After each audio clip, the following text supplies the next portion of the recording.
guys, welcome back to my channel. Thank you for being here. And in my last video, which I'll link above, I already introduced Murray Greer from Soul Realty, and he's just going to help me do another video in regards to land purchase and buying dirt here, I guess, in Costa Rica, because my last video was about buying a ready home or a ready condo. So now we're going to dig a little deeper and go into buying land like we have done in the video I'll link above in Nasara. By the way, I am having, Murray here is in Tamarindo, and the rules are going to change in regards of land purchase and just everything. Utilities are different. Everything is just different in terms of neighborhood here, unlike so much the real estate section of it. So just keep that in mind while you're watching the video, and if you have more specific questions in regards to the differences between Tamarindo and Nasara, just feel free to comment below and I'll try my best to answer or find somebody who does have an answer for you. Yeah, that's a good point, because up until now, everything we talked about is national. Yes. You know, it's not affected by regions or by cantons, is the word that they use. So yeah, that's a good point, because from this point we get into land, it's a lot of space to cover, and it's sometimes hard to really go further with answering questions until we know what we're talking about. Exactly. We're going to scratch the surface. Yeah. It is something that's you need some knowledge or some education on what to look for, which of course we'll talk about. So yeah, that's a good point to make, is that's going to change depending on what town you might be in. So we're just going to keep the same model as last time, and it's just going to be a Q&A type video, and I'll just jump right in. You're the boss, she's the boss. We've done this already, so we're going to go right into it. How is the land market here in Tamarindo specifically? Is it selling? Is there a lot left? What's going on? It's land in Tamarindo, like we're talking, center of town, of course, is a premium price, and there's very little of it. I think we had shopped a little bit, and there was we tried to buy land here originally. Yes. Yeah, I think 5 or 6 that were starting in the 200 plus range. Yes.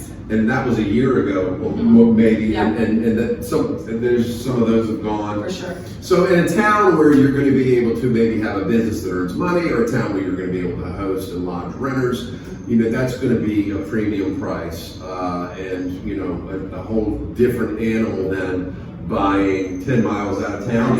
It might be a third of the cost or a quarter of the cost.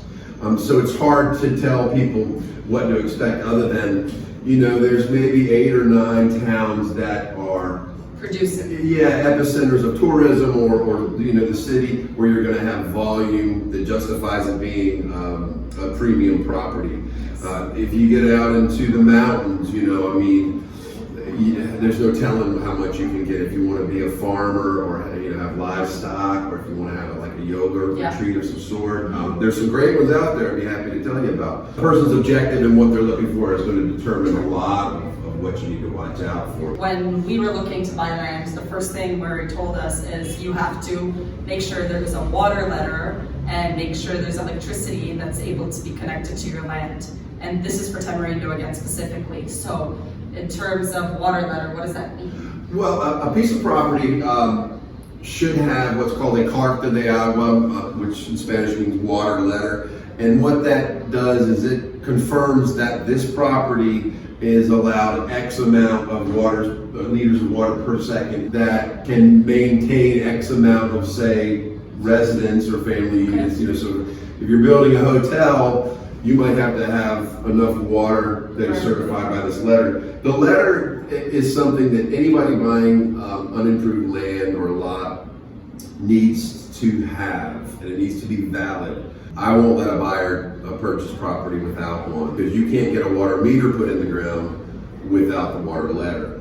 And if you don't have the water letter, well, why would you not? Why is the seller How not? long would it take, I couldn't even tell you. But the important answer is, why hadn't the seller gotten it already if it's easy? Okay, that's true. Good point. So in Tamarindo right now, if you don't have a meter in the property, a water letter is not going to get that installed until that moratorium is lifted. And that's different than in Nasara, where you're purchasing right now. Yes, so where we purchased in Nasara, everybody gets access to water. It is a donation-based system, and the donation is based on what you want to build there. So if you're building a hotel, the donation would be higher. And if you're building a house, it's lower because it's the amount of water that's required for your property that you're building. So it is definitely easier in Asara, which is kind of why we chose it, to get all these letters, water letters, and get actual water to your property right now. And that can be done in 2 months in Asara versus here right now. It's unknown really how long that'll take you as of right now, December 2020. That can obviously change. Can you own beachfront land here?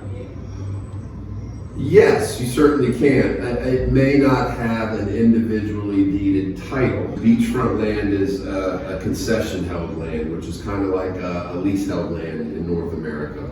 There's a maritime zone that's public, and the maritime zone is whenever the high tide is in, the 50 meters from the highest tide water line inland is what's called the maritime zone, and that is protected and that cannot be owned by anybody. There's 5% that is grandfathered in. So that is something that is the public's use, and there's always access to that. So beachfront is going to be 50 meters out from the high tide mark. There are condos that are built that are individually titled already. So that's something you want to make sure is a fact. But when you're buying land, you need to, see if it is either titled ownership or if it is going to be a leasehold land. For some people, it's indifferent. A lot of the hotels that you see on the beachfront are on concessions, and there's really no other way to do it. What is the cost of land right now in Tamarindo? Like, where would it start at? Well, we shopped around, and I believe there's maybe 5 or 6 lots in town, and by that I mean, in town where you can walk to everything. I think the sizes were between 350 to 600 square meters. Yes. And you were looking at a price of 200,000 and up. Yes. And that's like walkable to everything still. So because if you don't have a car, you need to be a walkable distance to places, of course. And that, once those are gone, they don't make more. So the only thing that's going to happen is it's going to go further out. And in terms of closing costs for land, does this differ from the buying something pre-constructed already, like a condo or a house, or is it still the 4% closing cost? All of that's the same as far as closing. I mean, I'm thinking where the difference is as far as of course you want to check on water, which is something you maybe would have to do with a condominium or finished product. But yeah, the process is still the same. It's still the same. Yeah. The next question I got asked is, how should I know that the property will have electricity or water on it? Like, how would I know that? Where can I look for that? The only way you're going to know is for the attorney, but people should expect for that to be the case. Like, for example, I don't show any land that I am not almost 100% sure has everything in line. It's just not worth investing the time. But you're going to need an attorney to make sure that it's changed. But to answer your question, though, if you're shopping around, public roads in Costa Rica are called calle públicas. If your property is along a calle pública, by definition, you should have water rights by means of a water letter, and you should have access to direct electricity. Okay. So if that's, if you are on a calle pública, or what Costa Rica has designated as a public road, those two things, that should tell you that I ought to be able to get water and electricity. Okay. But you certainly need to verify that, but that's the first thing you inquire about. How about internet? Do I like internet access onto my land? That's going to vary. I'll tell you that some of the people that are buying in the more remote areas there's a satellite type internet source that it's like the satellite has to be able to reach another person's satellite. It's kind of like a chain thing. So we're seeing more in that concern. If you're getting really rural, a satellite TV is certainly something you can have. Satellite internet the one I mentioned is different than one that just goes into the sky. So that's something you need to invest time in seeing if that is something you can do immediately or not. But in town, Tamarindo, internet's no problem. Yeah, we have 5G that we just had installed here, and I did at my home. And you have several options for that. How much? Let's get into building. So, how much would it cost typically to build here in Tamarindo? I have been told and quoted now about $1,200 a square meter, and that's pretty high end, like normal construction now, modern, like floor-to-ceiling windows, nice, modern, all the tiling. That's like the workers included the cost and materials already. And that's a good number. Is that a good number? That, and if your square feet, $125 a square foot. Okay. Of course, your tastes and what you want to build is going to Yes. determine that. But as you just said, $125 a square foot is going to get you a nice, contemporary, home with all the things you're used to having. Okay. So that's an accurate number, yeah. The other things on top, by the way, that's not included in that number would be like a pool and decking. It's not part of that. Those numbers do change for those things. And also, typically, from what I've heard now, doesn't include like your septic or wastewater system. No, That's up to you. One thing we didn't mention is that just so people know that are purchasing, when you see a square footage or square meter number, that typically, unlike North America, includes outside patios. Yes. It may include a reserved parking space in a condo situation. Yes. But just know, I know in the United States at least, that to qualify as square footage, it has to be air conditioned or have heat access. Not the case in Costa Rica. That it can be your outside patio. I think it just has to be covered. So garage, parking spaces, that square footage might include all that in Costa Rica. It doesn't have to be air conditioned or climate controlled to be counted as square footage. So that's something people should know. However, most people want an outside dining area. Here, to be outside. Yeah, they're happy to call it square footage because it gets used just as much as it would normally. But that's important to know. Can you buy without seeing it? Because it is dirt. What are you really looking at? Like, I don't know. That was a question I got asked. You can. I had a client that did. He broke even. I can't imagine somebody doing that unless they've already done their homework or very familiar here. You need to walk On your dirt. Yeah, I mean, you should research as much as you can, but nobody can answer that question for you. And what you think you want, very well will change. It did for me. So there's really no substitute for walking and visiting different towns in Costa Rica. And then one thing that changes the whole process into the next level is the first time you cross the threshold into touring a property, to going and seeing a property. Something just happens where you get your bearings. I think you could attest to that. I don't recommend buying sight unseen unless you have that much money to afford to. And in terms of the time frame to build something, if you were going to, if some people buy land and just hold on to it, and others buy land and start right away like we're doing right now, and I've been quoted for construction time anywhere as low as 6 months, but it's Costa Rica, so you always have to add a few more months to everything. So I think it's going to take about 9 months to a year to build. And the architectural process and the permit process is of course up to you, how long you're going to go back and forth with your architect to decide what you want to do. But for us, I think the whole thing from buying the land to finish will take about 1.5 years total.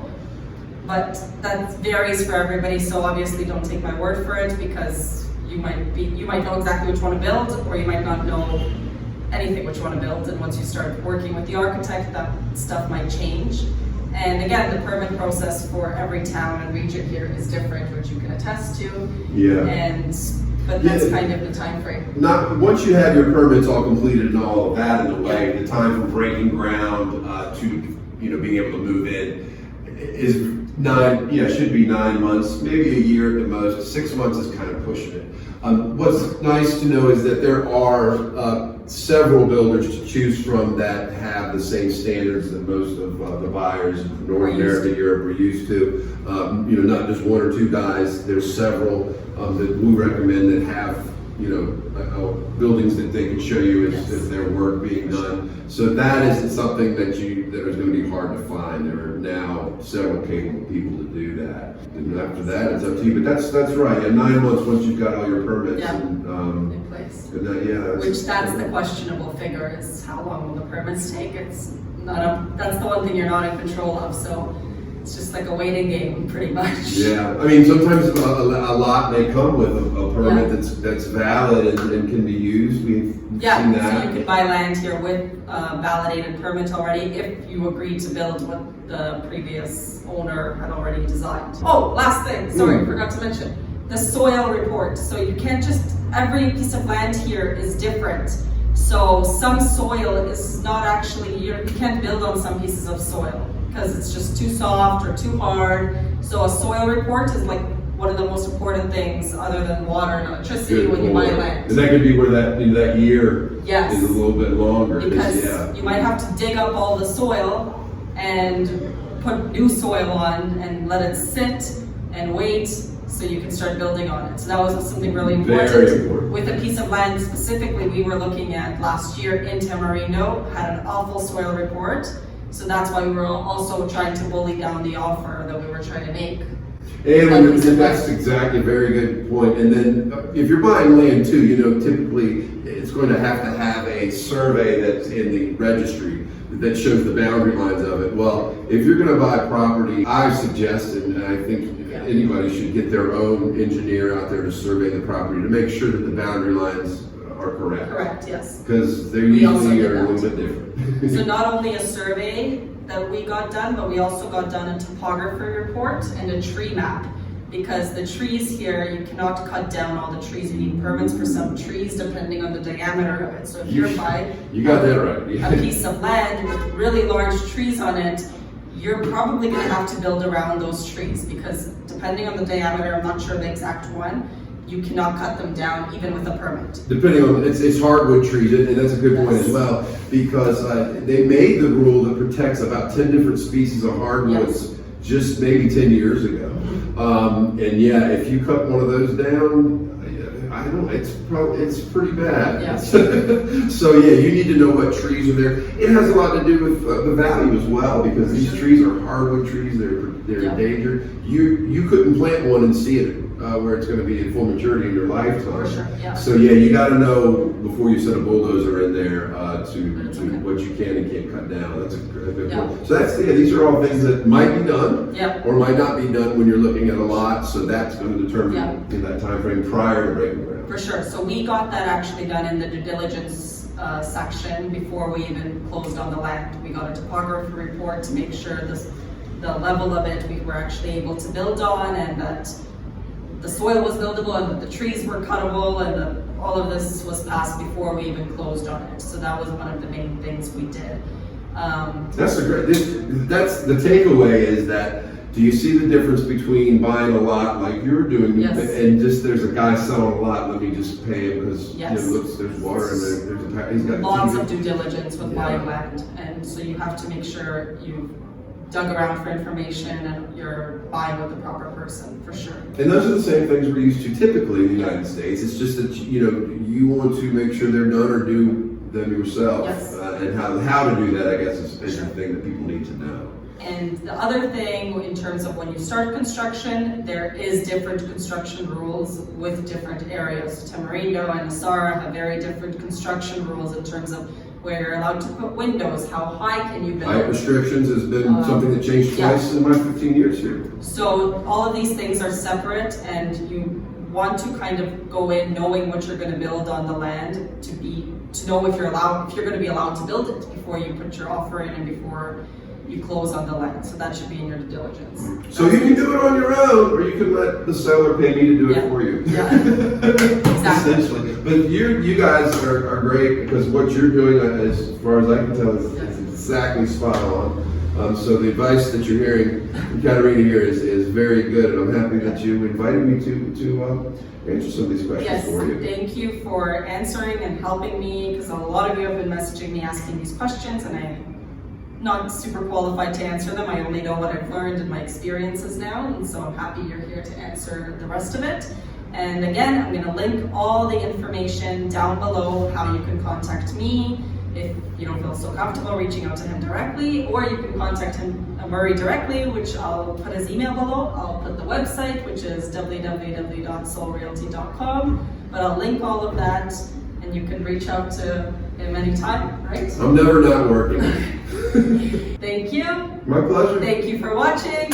and see you guys in the next video. Happy Bye. holidays. Pura vida.